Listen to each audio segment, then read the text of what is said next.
we have a long history of UFOs, and of course there's been a lot more activity in the last few decades since we invented the atomic bomb, and they're very concerned about that and the fact that we might use it again. And because the whole cosmos is a unity, and it affects not just us but other people in the cosmos, they're very much afraid that we might be stupid enough to start using atomic weapons again, and this would be very bad for us and for them as well. The first question you have to ask is, how many species are there?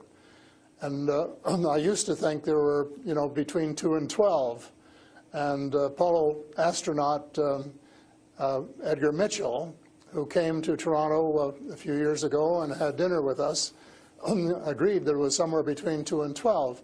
But the latest reports that I've been getting from various sources are that there are about 80 different species. And some of them look just like us, and they could walk down the street and you wouldn't know if you ran, walked past one. And they're what we call the Nordic blondes, and also the tall whites, who were actually working with the United States Air Force in Nevada. They're able to get away with that. They had a couple of their ladies dressed as nuns went into Las Vegas to shop, and they weren't detected. And I have a friend who saw one of the men walking along the street, and somebody who would recognize that they were different, and he did. So there are those kind, and then there are the short grays, as they're called, and they're the ones that you see in most of the cartoons. They're have very, very slim arms and legs, and they're very short, just a little over 5 feet, and they have a great big torso and a great big head and great big brown eyes. They don't want to tell us how to run our affairs. They have accepted the fact this is our planet and that we have the right to run it, but they're very, very concerned. They don't think we're good stewards of our planet. We're not. We're clear-cutting our forests, and we're polluting our rivers and our lakes, and we're dumping sewage in the oceans, and we're doing all sorts of things which are not what good stewards of their homes should be doing, and they don't like that, and they've made it very clear. And as a matter of fact, they have given us a warning. How? And this has come from more than one source. How have they made it clear? What have they done? They have talked to people. One of the chaps I talked to about a month ago was interacting with them in 1974, he and his brother, in Peru. And they were taken to Andromeda, teleported.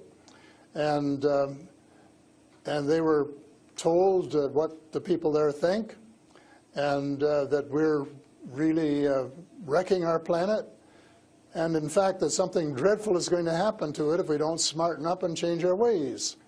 We spend too much time fighting each other. We spend too much money on military expenditures and not enough on feeding the poor and looking after the homeless and the sick, and that we are polluting our waters and our air, and that we're playing around with these exotic weapons, thermonuclear weapons and atomic weapons, which have such a devastating effect both on our Earth and on other areas in the cosmos, and they don't like that.